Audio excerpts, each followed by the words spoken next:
Ce qui implique en fait de sortir dans un bar ou d'aller dans un restaurant ou d'assister à un événement social et de devoir littéralement rencontrer une autre personne et de gérer le fait de regarder son comportement et d'évaluer un peu qui elle est.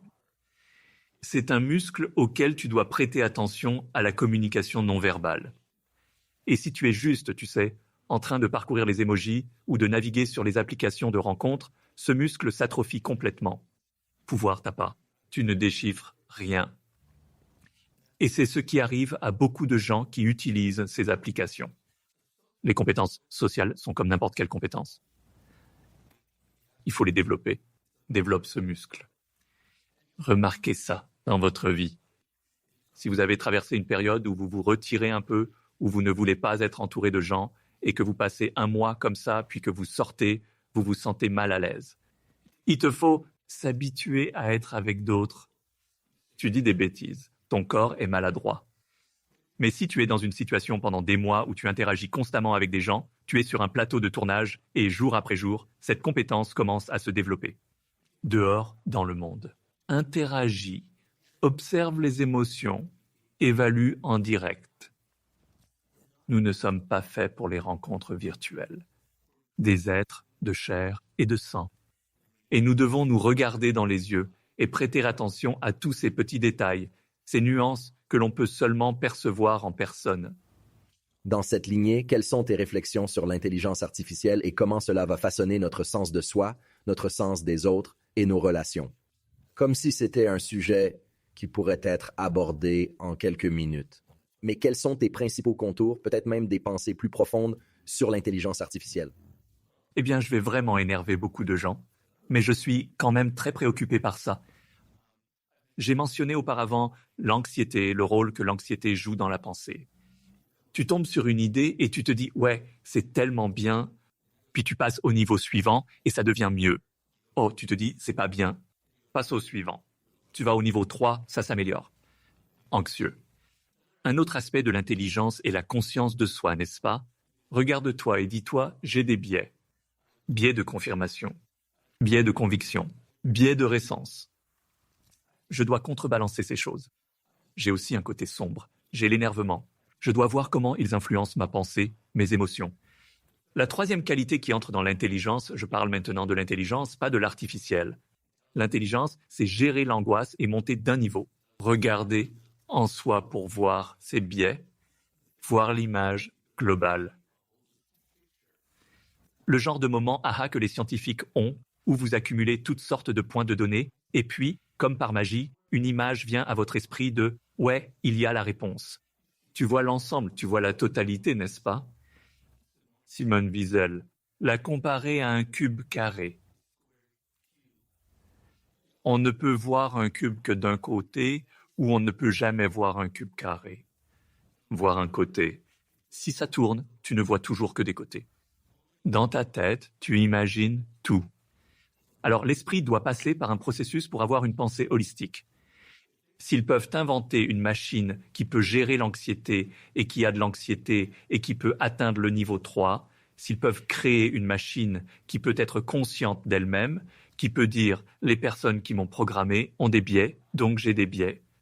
J'ai un côté sombre car mes programmeurs l'ont aussi. » Si cette machine peut aussi penser de manière holistique au-delà de tous les points de données et de toutes les informations massives qu'il combine, il peut avoir ce moment de révélation, d'accord, je peux voir une conscience humaine, je peux voir de la créativité. L'autre chose que je dirais, c'est que quand j'étais étudiant à Berkeley, il y a longtemps, j'avais 19 ans, j'ai décidé qu'un été, c'était un grand changement de paradigme pour moi. Je vais suivre ce cours de grec ancien. En 6 semaines, il vous enseigne une année de grec ancien. Tous les jours, un examen. Chaque vendredi, tu as un examen final. 8 heures chaque jour d'une langue morte. Je pensais que ce serait la meilleure discipline pour moi, après quelqu'un qui n'avait pas pris trop de drogue, pour être honnête avec toi. Et donc finalement, à un moment donné, il nous donne ce paragraphe du plus difficile écrivain grec ancien à lire. C'était près de la fin. Thucydide ou Thucydide comme ils disent. J'ai fixé, donc j'ai eu comme toute la nuit pour essayer de traduire un paragraphe. Je n'ai pas compris. Il faut comprendre la bizarrerie du grec ancien, toutes les terminaisons, les façons étranges de penser. L'ensemble du tableau, ce moment aha m'échappait. À un moment donné, je pensais avoir compris et je l'ai traduit et je l'ai donné au professeur le lendemain. Je me souviens, c'était un hippie de Berkeley, Dennis, prof de classique, mais aussi hippie. Ton savoir de son prénom en dit long. Je me souviens juste de Dennis.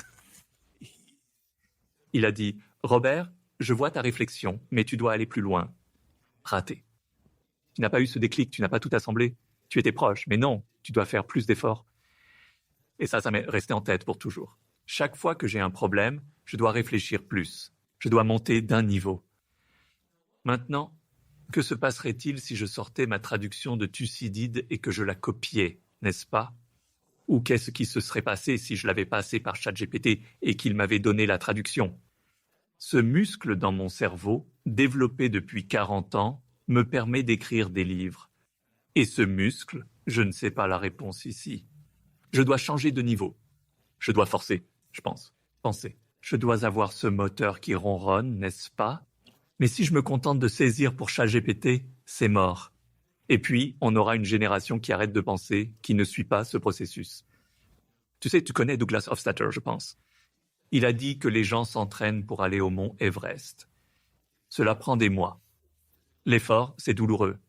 Il grimpe l'Everest, voit le sommet. Quel moment fou! Il a dit que ChatGPT serait l'équivalent de prendre un hélicoptère jusqu'au sommet du mont Everest sans aucune de cette formation et d'avoir le même moment. Ce n'est pas la même chose, n'est-ce pas? Passe par là, traverser cette douleur. Son ChatGPT, on se croit moderne, sophistiqué, mais on est juste charmé par la magie. Mets-le là. Et tu vois l'appel, allez, waouh. C'est magique, un magicien. Mais vide. C'est comme si ton cerveau ne fonctionnait pas, n'est-ce pas? C'est la partie païenne de nous. Nous aimons ce genre de magie plutôt que de devoir réellement passer par le processus de réflexion lui-même. Donc je ne suis pas contre l'utilisation d'outils. Outils. Internet. J'utilise Google. Je cherche, comme un petit fait, pour mon livre. Je trouve j'aime. Mais j'ai aussi appris à développer mon cerveau pour penser, pour faire fonctionner ce moteur en permanence.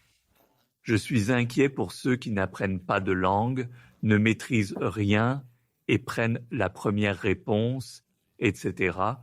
Je suis désolé, mais j'ai besoin du texte que tu veux que je reformule et raccourcisse pour t'aider. Je pensais que Merci de certains fournir le pourraient texte dont tu as entendre besoin ça d'aide. et dire Inquiète. « Oh, pareil pour l'auto ». Comme combien d'expériences incroyables de marcher d'un endroit à un autre vont être perdues lorsque les gens commenceront à conduire d'un endroit à un autre. Mais je pense qu'une différence clé, et cela s'aligne certainement avec tout ce que tu viens de dire, c'est que ce dont tu parles n'est pas seulement d'arriver à la même destination.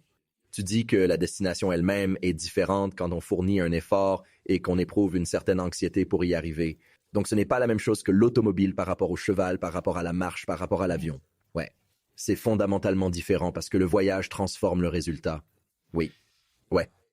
Je suis d'accord avec toi sur de nombreux aspects de l'intelligence artificielle. Je suis aussi enthousiaste dans ce contexte.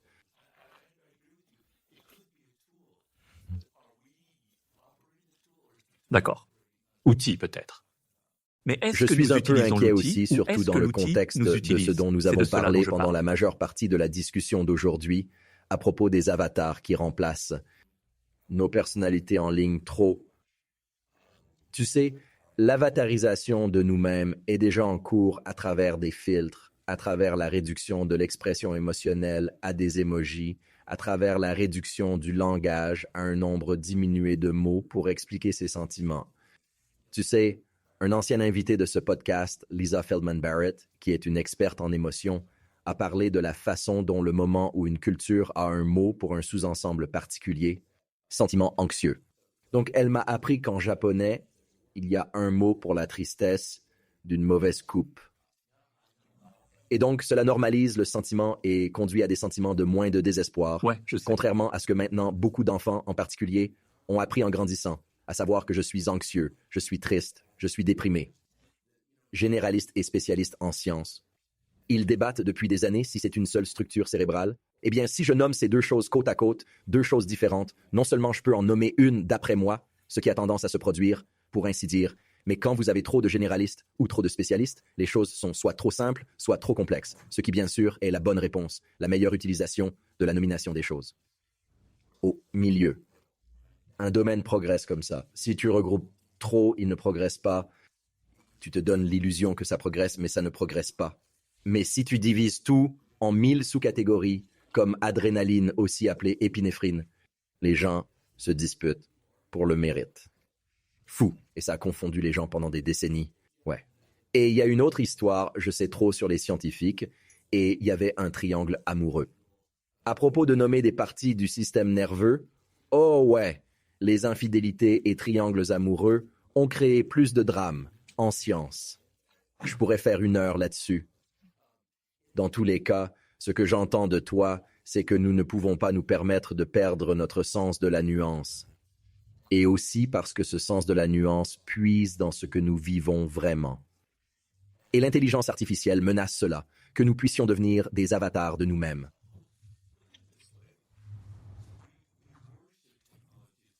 Regarde ça comme ça. Nous adorons la technologie. C'est notre nouvelle religion, d'accord? Nous vénérons ChatGPT comme un dieu. Sérieusement, il y a des éléments religieux ici. Ce que nous devrions vraiment vénérer, c'est le cerveau humain, qui est la plus grande création de l'univers connu, j'en ai bien peur. C'est le morceau de matière le plus complexe de tout l'univers. Le nombre de neurones, le nombre de synapses, le nombre de connexions possibles entre les neurones est infini, pratiquement infini. C'est un instrument merveilleux. C'est tellement puissant que nous avons à peine effleuré la surface de ce que nous pouvons en faire. Adorons ce cerveau qui est dans ta tête. Tant d'années pour l'utiliser, tant d'années pour le développer. C'est tellement merveilleux et puissant que cela peut vous apporter tant de plaisir, tant de pouvoir dans la vie. Donc, les outils sont bien. Nous avons tous besoin d'outils. Besoin de marteaux, clous, scies, etc. Mais la vraie chose, c'est la main qui l'utilise, le cerveau qui relie la main au marteau, qui sait comment frapper des choses. Tu sais? Je pense au grand peintre Renoir au XIXe siècle. Il a eu comme un AVC ou quelque chose comme ça. Au cours des dernières années, il n'a pas pu bouger son bras droit avec lequel elle a peint. C'était désastreux. Mettant le pinceau dans sa bouche. Et il a peint de magnifiques tableaux de cette façon parce que son cerveau avait maîtrisé l'art de la peinture. Pas sa main, mais son cerveau l'avait tellement bien maîtrisé qu'il pouvait en fait bien peindre avec le pinceau dans la bouche parce qu'il pouvait le diriger et il avait la connaissance de comment faire quelque chose de parfait. Cerveau incroyable. La plasticité du cerveau que je découvre après mon AVC est absolument un miracle. Tu sais, je ne sais pas, c'était le professeur Schwartz à l'Université de Californie à Los Angeles qui étudiait le trouble obsessionnel compulsif et comment il était capable de guérir les gens de ce trouble grâce à certains exercices de plasticité qu'il avait, en les rendant conscients de leur genre de blocage cérébral, etc., et en les aidant à en sortir. Cette plasticité du cerveau est de loin le plus grand miracle de tous, et elle se poursuit jusqu'à la 60aine et la 70aine et au-delà. Mettons-nous tous à genoux et adorons le cerveau. Et si nous le faisions, cela créerait un changement complet dans nos valeurs. Et nous ne serions pas aussi instantanément séduits et épris et en train de vénérer la technologie. Nous vénérerions les cerveaux qui créent la technologie au lieu de, vous savez, l'inverse. Potentiel de plasticité ici. J'ai la chance d'avoir mes arrière-grands-parents scientifiques qui sont Hubel et Wiesel, qui ont remporté le prix Nobel pour la neuroplasticité pendant la période critique. Mes grands-parents scientifiques sont Hubel et Wiesel, David Moore, Torrenson V, 96. Ils ont gagné le prix Nobel, mais pour avoir découvert la fenêtre critique où la plasticité est robuste. D'autres choses aussi, gagné 2 Nobel, franchement. Leurs travaux sur la vision. Mais une chose qu'ils ont cependant manqué, c'est quelque chose que tu as mentionné et qui mérite d'être souligné à nouveau, à savoir que le cerveau maintient la capacité d'une immense plasticité tout au long de la vie. C'est absolument clair. Les conditions changent de l'enfance à la vie adulte, mais ta situation spécifique met vraiment cela en évidence. Et c'est quelque chose dont j'aimerais vraiment parler pendant quelques minutes, si tu es d'accord. T'as eu un AVC, et peut-être que certains en étaient conscients, mais peut-être pas tous, surtout les personnes qui écoutent simplement ce podcast et qui ne regardent pas en vidéo que ta chemise, bien que très joliment conçue dans son état original, comprend également des coutures uniques. Alors peut-être que tu pourrais partager avec nous ce qu'il en est. Et pour ceux qui écoutent, il y a une ligne de couture en dents de scie qui s'étend du côté gauche de Robert. Manche courte jusqu'à la ligne médiane, là où sont les boutons, et de la droite aussi, décalée. C'est le genre de couture qui semble faite par moi, pas par un pro, mais ils ont bien remis ça. Pourquoi ces coutures dans ta chemise? Parle-nous de l'accident et de la neuroplasticité.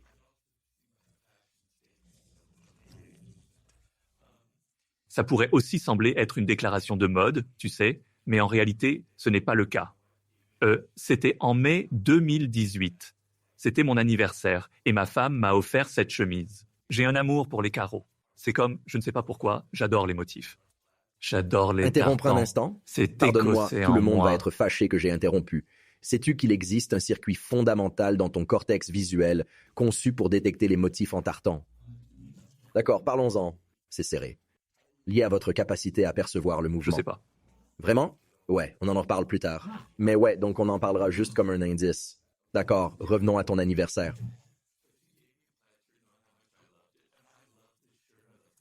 D'accord. Elle m'a offert une chemise à carreaux que j'adorais. J'adore cette chemise. J'adore les couleurs, etc. Et puis 3 mois plus tard, le 17 août 2018, je conduisais ma voiture. Elle était là. Je suis sorti dans le trafic. J'ai conduit. Arrête, Robert, arrête. Pourquoi? Pourquoi? Je peux conduire. Je vais bien. Et puis tout à coup, tout a commencé à devenir vraiment étrange. Tout semble étrange. Ma voix ne sonnait pas de la même façon. Et elle était en train de paniquer, mais elle était en fait assez calme, ce qui était incroyable. Je subissais un AVC. J'avais un caillot de sang qui bloquait le flux sanguin vers mon cerveau. Je suis sorti de la voiture. Je ne sais pas ce que je pensais. Et puis elle m'a tiré en arrière et ensuite le reste devient flou. Et j'ai eu des sensations étranges qui restent encore avec moi parce qu'essentiellement j'étais sur le point de mourir, parce que le sang qui ne circule pas vers ton cerveau, c'est essentiellement la fin pour toi, n'est-ce pas? Quelque chose doit se passer vite. Et elle, soit ça, soit tu vas avoir des lésions cérébrales graves. Appelle 911. Elle a reconnu. Tout mon visage avait l'air drôle. Arrivé là, j'étais inconscient et essentiellement, ils ont pris cette chemise et j'ai juste découpé le truc en deux et l'ai enlevé de ma tête. Puis, ils m'ont intubé, je crois, dans la région de ma hanche pour obtenir quelque chose. Le caillot était dans mon cou. Ils l'ont libéré et m'ont emmené à l'hôpital. Et je suis inconscient. Et puis je me réveille et je suis sur une civière à l'hôpital. Et je ne sais pas.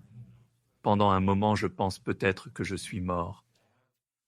Je suis sur une civière, presque dans un cercueil. Je ne sais pas ce qui se passe. Et j'ai toutes ces sensations étranges. Et je dis aux gens, nous sommes tellement curieux au sujet de la mort. Nous pensons beaucoup à la mort. Et tu sais, est-ce que c'est final? C'est quoi? Nous devrions vraiment faire attention à mourir. Mourir est en réalité beaucoup plus intéressant d'une certaine manière que la mort. Et les personnes qui sont mortes traversent un processus si cela dure assez longtemps. Et les personnes qui ont eu des expériences de mort imminentes comme moi ont traversé ce processus de mourir et sont revenues à la vie. Et dans le processus de mourir, des choses étranges se produisent dans le cerveau, n'est-ce pas? Donc particulièrement avec un AVC ou quelque chose comme ça où le sang cesse de circuler vers ton cerveau, l'oxygène cesse de circuler vers ton cerveau, tu as une sorte de visions et de choses que vous pourriez penser être des hallucinations, mais qui semblent ensuite en réalité, vous entrez en fait dans la réalité plutôt que dans l'illusion que crée le cerveau. Donc j'ai écrit à ce sujet dans mon nouveau livre, mais mon idée sur le cerveau est qu'il crée des séries infinies d'illusions pour toi. Il crée cette version fluide de la réalité, le sentiment d'un soi continu à travers le temps, n'est-ce pas? Perception linéaire du temps, progression. Crée des couleurs, crée un monde visuel familier, etc., etc. Tout est illusion. C'est toute une construction, n'est-ce pas? Images entrent dans ton cerveau sans ordre. et le cerveau s'organise d'une manière que tu peux comprendre. Eh bien, quand tu es en train de mourir, tout cela se mélange et tu vois en fait quelque chose d'autre. Donc, j'ai vu, par exemple, que je n'ai vraiment pas de moi, que cela n'existe pas vraiment. Et l'image qui m'est venue à l'esprit, parce que j'étais allongé sur cette civière, c'était une sensation étrange de... C'est comme si tu prenais une image de quelque chose de réel dans le monde et que tu l'avais complètement brouillé et c'était tout ondulé et tu ne pouvais pas voir exactement ce que c'était. Pour moi, c'était l'image que j'avais de moi. Il y a 50 soi en toi, en compétition. Et tu crois qu'il y en a un seul et que c'est cohérent, mais non. Illusion. Le soi est littéralement une illusion que votre cerveau construit. Quand tu meurs, tu vois ça. Quand tu meurs, tu vois d'autres choses. Tu vois que le temps est quelque chose de très étrange. Donc j'ai eu l'expérience quand je suis sorti de la voiture et que j'ai été attiré, je pensais que 10 secondes s'étaient écoulées. Ma femme m'a dit non, c'était comme 10 minutes. Je n'avais pas le temps. Tout était mélangé. Et donc c'était très, très élégant. Cela m'a appris tellement de choses, des choses que je peux à peine exprimer maintenant. Je pense à des choses étranges, car mon cerveau est endommagé. Cela m'a fait réaliser que le cerveau crée tout. Donc je ne peux pas communiquer avec ma main, mes doigts. Je ne peux pas communiquer, mon cerveau ne peut pas communiquer avec ma jambe. D'accord ? Donc tu penses que marcher, écrire et manipuler des choses, c'est juste ton corps qui fonctionne d'une certaine manière ? C'est ton cerveau qui te dit comment déplacer ces différentes choses. Quand ce cerveau cesse de fonctionner, tu réalises à quel point ton cerveau détermine tout. Tout commence là. Et quand il y a des dommages à ton cerveau, ta façon de penser entière change, etc. Sans parler de la façon dont tu regardes la vie elle-même après quelque chose comme ça. C'était une expérience terrible. Cela a ruiné tant de choses que j'aimais dans la vie, mais cela m'a aussi donné énormément en retour, au point que je pourrais en parler pendant des heures, Lorsque car tu c'était traversais l'expérience ta la plus réémergence à puissante la de ma vie. conscience à l'hôpital, est-ce que tu ressentais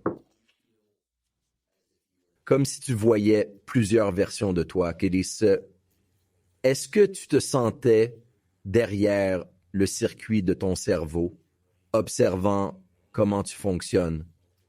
Ou étais-tu en dehors de ton corps et cerveau?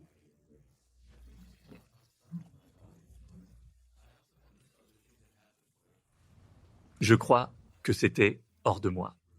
J'ai aussi eu cette autre chose qui s'est produite où, tu sais, parfois tu ne peux pas te souvenir, ta mémoire pourrait te jouer des tours. Donc, je dois réaliser que je ne me souviens peut-être pas bien ou que j'ai traduit différemment. C'est un avertissement. Je le sais. Mais j'avais cette vision que j'étais mort au début, quand j'ai pris conscience et que j'étais dans le ciel et que je regardais en bas. Et ma mère et ma femme parlaient. Et c'est comme si c'était sur ma tombe, je suppose. Et j'avais ce sentiment, ah, tout va bien. Je suis parti, mais la vie continue. Ils vont bien. C'est bon, non ? Donc, je ne sais pas vraiment ce que c'est ce sens de soi, si c'était comme si j'en étais conscient, mais j'ai l'impression que c'était quelque chose venant de l'extérieur. Je ne sais pas vraiment la réponse à ça parce que c'est très confus.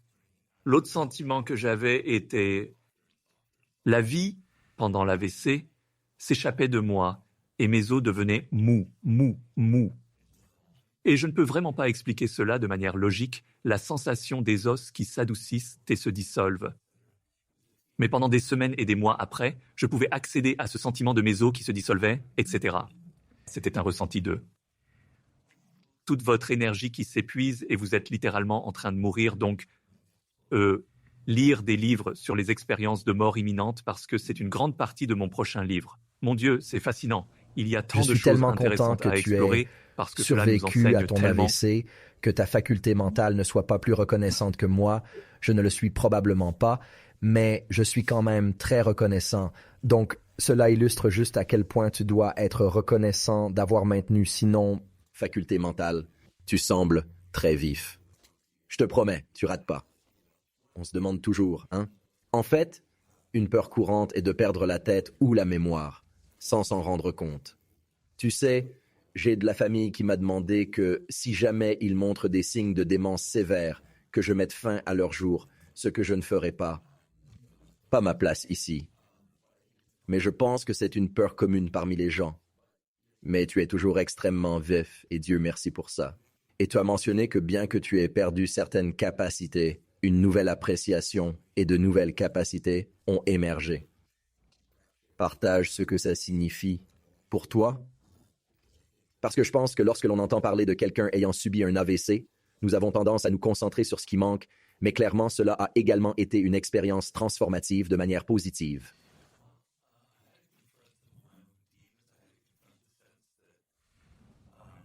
Eh bien, j'ai dû affronter certains de mes propres démons. J'ai dû affronter le sentiment que j'attendais des choses de la vie.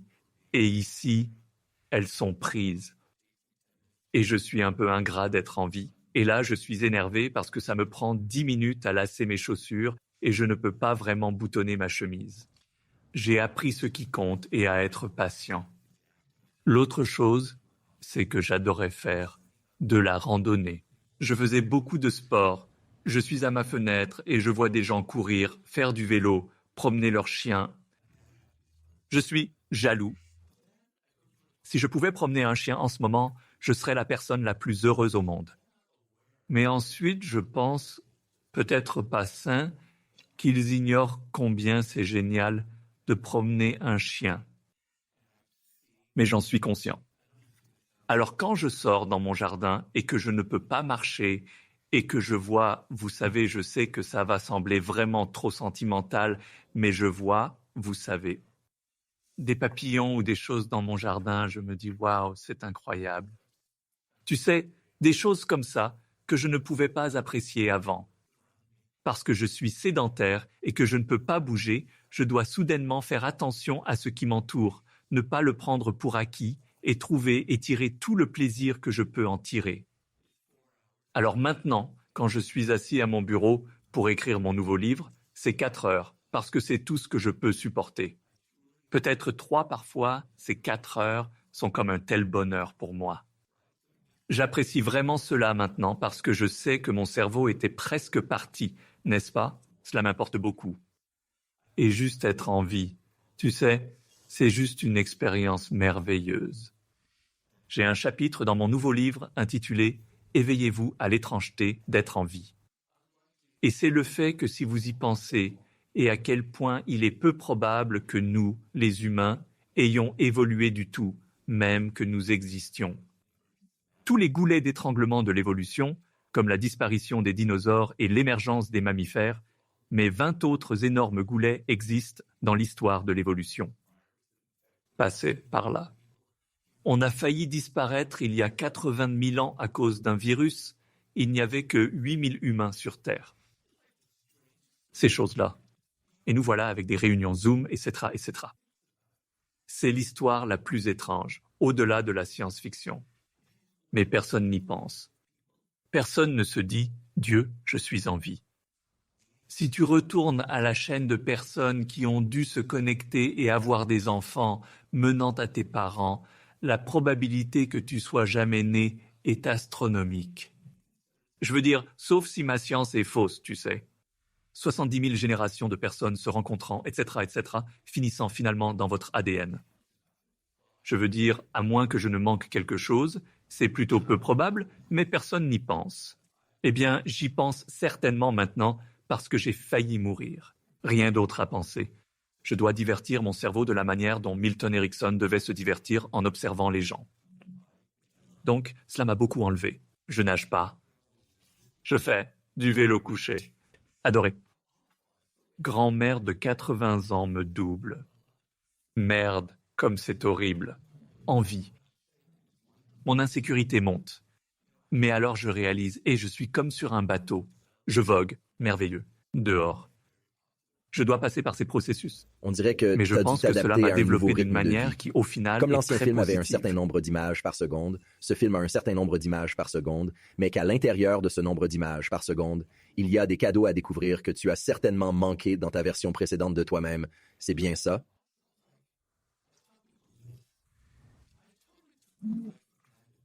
Ouais, mais aussi, Je dis aux gens ça, j'ai totalement pris ma vie pour acquise.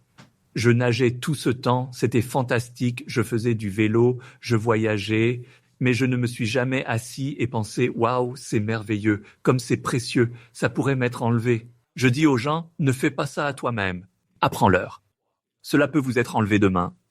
Pense à moi en promenant le chien. Pense à moi qui ne peux pas promener un chien et apprécie ces choses que je n'ai pas appréciées. Alors j'essaie d'aider les gens de cette manière quand je peux, tu sais.